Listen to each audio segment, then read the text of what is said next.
नमस्कार दोस्तों, मेरा नाम है मनीष कुमार सिंह और आप देख रहे हैं 4 पीएम महाराष्ट्र। मैं फिर से हाजिर हूं आपके सामने मुंबई और महाराष्ट्र की बड़ी खबर के साथ में। और इस बार की बड़ी खबर जो मैं आपको बताने जा रहा हूं वो एक एनालिसिस भी है और एक खबर भी है। जी हां, मुंबई में और महाराष्ट्र में 5वें चरण के मतदान के साथ ही वोटिंग खत्म हो चुकी है। लोकसभा इलेक्शन का पर्व समाप्त हो चुका है, लेकिन 5वें चरण के मतदान के बाद भी वोटिंग परसेंटेज नहीं बढ़ा है। और वोटिंग परसेंटेज कम होने के बाद नुकसान किसे होते दिख रहा है? सबसे बड़ी बात कि वोटिंग परसेंटेज कम हुआ है तो नुकसान किसे है? उस पार्टी को जो महाराष्ट्र में 48 में से 40 से ज्यादा सीटें जीतने का दावा कर रही थी, उस पार्टी को जो 400 पार का नारा लगा रही थी, या उन पार्टीज को जो अलायंस बना करके बीजेपी एनडीए गठबंधन के सामने खड़े हैं महाराष्ट्र में। जी हाँ, तमाम विश्लेषकों की बातें हमने सुनी, तमाम सीनियर जर्नलिस्टों से हमने बात की, तमाम जो राजनीति के जानकार हैं उनसे हमारी बात हो रही है। और जो ग्राउंड लेवल की रिपोर्टिंग है वो तो हम खुद करते ही हैं। और आपको बता दें दोस्तों कि 4 पीएम पर आपको हम बता दें कि ये जो कम वोटिंग परसेंटेज हुई है, इसका सीधा सीधा जो नुकसान है वो बीजेपी को होते दिखाई दे रहा है। जी हाँ, महाराष्ट्र सभी को पता है कि देश में दूसरा सबसे बड़ा स्टेट है जहां सबसे ज्यादा लोकसभा सीटें हैं, यूपी के बाद महाराष्ट्र।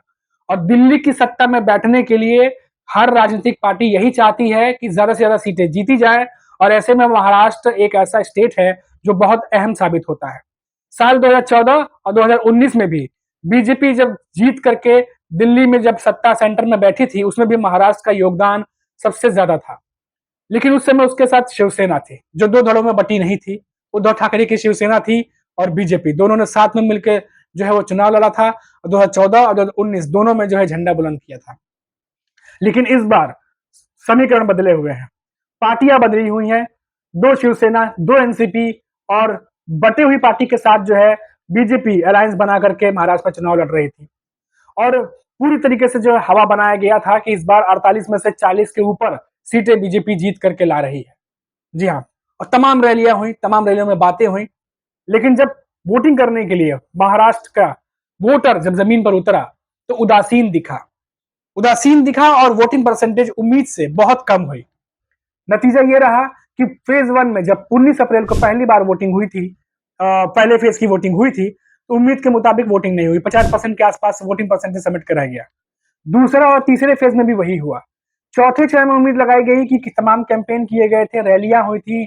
देश के प्रधानमंत्री नरेंद्र मोदी खुद 20 बार महाराष्ट्र आ चुके थे रैली कर रहे तब तक। तो उम्मीद लगाया गया कि इस बार जो है बहुत रैलियां हुई हैं, लोगों के बीच बड़े बड़े नेता पहुंचे हैं तो वोटिंग परसेंटेज बढ़ेगा। लेकिन चौथे चरण के बाद भी वोटिंग परसेंटेज नहीं बढ़ा। पांचवें चरण में बड़े बड़े सितारे, बड़े बड़े सेलिब्रिटीज ने सोशल मीडिया पर जो है वो डाला कि वोटिंग करें। तमाम बड़े बड़े नेता दिग्गज खड़े थे मुंबई के 6 सीटों पे, कई कई सीटों पे तो वीवीआईपी लीडर खड़े हैं जो कैबिनेट मिनिस्टर हैं। उसके बावजूद भी वोटिंग परसेंटेज 52% ओवरऑल जो पांचवें चरण का था उससे ऊपर नहीं जा पाया। ज्यादातर सीटों पर 44 से 48% के बीच में ही मतदान सिमट के रह गया। क्यों? कई सारे फैक्टर बताए गए, कई सारे फैक्टर गिनाए गए, गर्मी है, ये है। लेकिन इसमें एक सबसे बड़ा फैक्टर जो समझ में आ रहा है वो ये है कि महाराष्ट्र का वोटर उदासीन इसलिए है क्योंकि उसे महाराष्ट्र की राजनीति में इंटरेस्ट कम हो गया है। जी हाँ, ये जो खिचड़ी बनाई गई है राजनीतिक पार्टियों की तरफ से, इसकी वजह से भी कई वोटर्स हैं जो उदासीन हो गए, जिनको की वोटिंग जो है करने में इंटरेस्ट नहीं आ रहा, या राजनीति में उस तरीके से इंटरेस्ट नहीं आ रही जिस तरीके से पहले आया करती थी। अब ऐसा क्यों हुआ? इस बात को ग्राउंड लेवल पर समझिए। अगर किसी वोटर को कोई नेता पसंद है तो वो किसी ऐसी पार्टी से जा जुड़ा है जो वो पार्टी पसंद नहीं करता, या किसी वोटर को कोई पार्टी पसंद है तो उस पार्टी ने ऐसा कैंडिडेट खड़ा कर दिया जिस कैंडिडेट को वो पसंद नहीं करता। क्लियर क्लियर 2019 से पहले और 19 तक जो है एक पार्टी होती थी, उसके कैंडिडेट हुआ करते थे जो खड़े होते थे। क्लियर क्लियर वोटर्स को समझ में आता था कि हाँ, इन्हें वोट डालना, इनकी आइडियोलॉजी क्या है, ये किस पार्टी से हैं, इनकी किस पार्टी से अलायंस है। लेकिन 2022 के बाद जो खिचड़ी बनी है महाराष्ट्र की राजनीति में, जो पार्टियों को लेकर के जो समीकरण बदले हैं, इस ये नेता उस पार्टी में, ये नेता उस पार्टी में, वोटर्स के बीच में इतनी अवेयरनेस भी नहीं है कि वो नाम किसी नेता का लेकर के ये बता दे कि ये कौन सी पार्टी से चुनाव लड़ रहा है। जो हार्डकोर राजनीति फॉलो करते हैं उनको अंदाजा है, लेकिन जो कॉमन वोटर है उसके अंदर बहुत कम अवेयरनेस इस चीज को। और ये सारी जो घटनाएं कर्म घटी हैं उसके बाद उसका इंटरेस्ट भी राजनीति में थोड़ा कम हुआ। वोटिंग परसेंटेज कम होने की वजह ये भी एक बहुत बड़ी बात मानी जा रही है कि जिस तरीके से घालमेल किया, जिस तरह से खिचड़ी बना दी 2022 में सत्ता जो है वो बनाने के लिए, और तमाम पार्टियां तोड़ दी गई, नेता इधर उधर हुए। ये बहुत बड़ा फैक्टर जो है एक तरीके से काम कर रहा है महाराष्ट्र की राजनीति में। बीजेपी को नुकसान कैसे पहुंच रहा है वो मैं आपको समझाता हूँ। इस बार के महाराष्ट्र की राजनीति में, चाहे वो मुंबई में भी देखा जाए, तो इस बार जो है वो पिछड़ा वर्ग, मुस्लिम वोटर्स या जो मराठा वोटर्स हैं, इनके अंदर जो है इस बार जो लगातार वोट करते आए हैं एक पार्टी को, जैसे अगर हम उद्धव ठाकरे की बात कर लें तो शिवसेना जो उद्धव ठाकरे की है उसको एक वर्ग है, उनके कुछ इलाके हैं जहां पर उनके वोटर्स हैं जो उन्हें वोट करते हुए आ रहे हैं। और इस बार भी ग्राउंड लेवल पर जब हम रिपोर्टिंग कर रहे थे तो मैक्सिमम टाइम यही मिला कि जो उनके वोटर्स है वो उन्हें ही वोट डालेंगे, चाहे भले वो शिवसेना तो इस समय बढ़ गई है। ये उद्धव ठाकरे को रियल शिवसेना मानता है, ये पब्लिक का अपना अपना एक ओपिनियन है जो अपने चश्मे से वो देख रहे हैं। लेकिन इस बात को समझने की जरूरत है कि अगर इस तरीके से बटा है वोटर, कि अगर मराठा समुदाय के लोग उद्धव ठाकरे के साथ जा रहे हैं, मुस्लिम वोटर्स जो है वो बीजेपी से कहीं ना कहीं नाराज हैं और वो उद्धव ठाकरे को सपोर्ट कर रहे हैं कि हम उद्धव ठाकरे को वोट डालेंगे।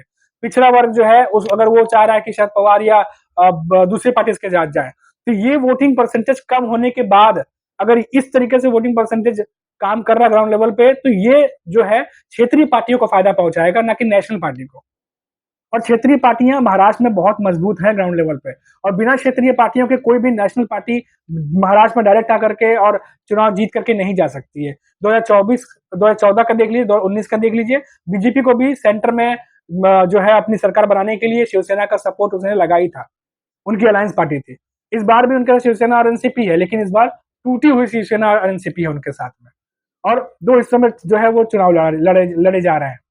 अब ऐसे में नुकसान तो बीजेपी का ही देखा जा रहा है कि कम वोटिंग की परसेंटेज की वजह से उन्हें नुकसान होगा, क्योंकि 40 का आंकड़ा पार कर रहे थे वो, जब जुबानी बातें चल रही थी कि 40 से ऊपर लाएंगे, और ऐसे में वोटिंग परसेंटेज भी कम हुआ। और वोटिंग परसेंटेज कम में भी वो वोटर्स जो है, जो पॉकेट्स हैं जहां पर वोटिंग हुई है, जो शिवसेना का गढ़ माना जाता है, कहीं मुस्लिम वोटर ज्यादा है।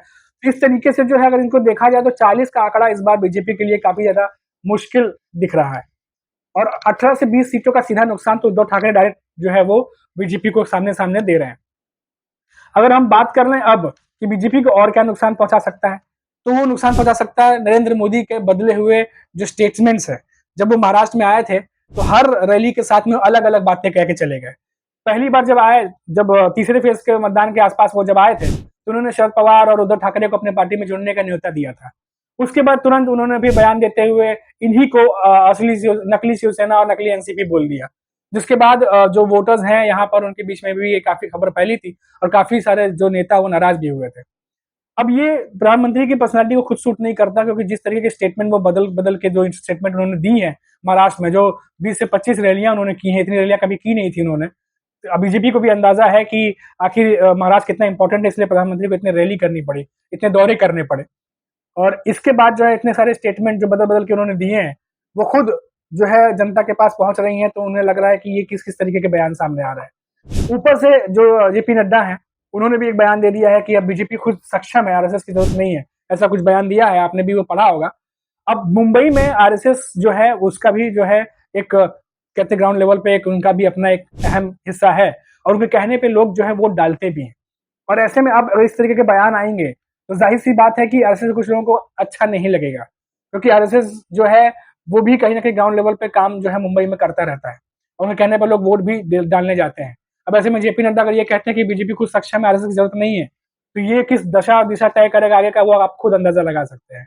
तो कुल मिलाकर ये कहा जा सकता है कि महाराष्ट्र की राजनीति जो है, दिल्ली की सत्ता तक पहुंचना है तो महाराष्ट्र की राजनीति जो है बहुत अहम भूमिका निभाती है, और इस बार अहम भूमिका निभाती हुई बीजेपी की नजर नहीं आ रही है। और दूसरी सबसे बड़ी बात कि 2014 की बात कर लें या 19 की बात कर लें, दोनों में बीजेपी ने जब सरकार सेंटर में बनाई थी तो महाराष्ट्र उसमें एक बहुत बड़ा योगदान जो है महाराष्ट्र का था। लेकिन इस बार 2024 में महाराष्ट्र जो है वो बीजेपी का खेल बिगाड़ सकती है, और ऐसा दिखाई दे रहा है।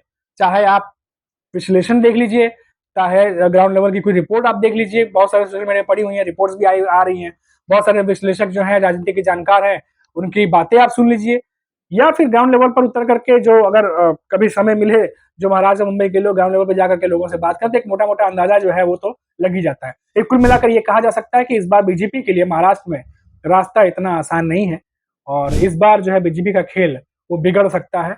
दिल्ली के सत्ता तक पहुंचने के लिए जो महाराष्ट्र से योगदान चाहिए, उसमें बीजेपी के लिए गड़बड़ हो सकती है। और सबसे बड़ा जो कह सकते हैं मुसीबत है वो है कम वोटिंग परसेंटेज, जो कि बीजेपी को नुकसान पहुंचा सकता है। तो दोस्तों फिलहाल अभी के लिए इतना ही, और देखते रहिए 4 PM महाराष्ट्र। फिर लौटेंगे तो बात करेंगे किसी बड़ी खबर पर। तब तक के लिए मुझे इजाजत दीजिए। नमस्कार।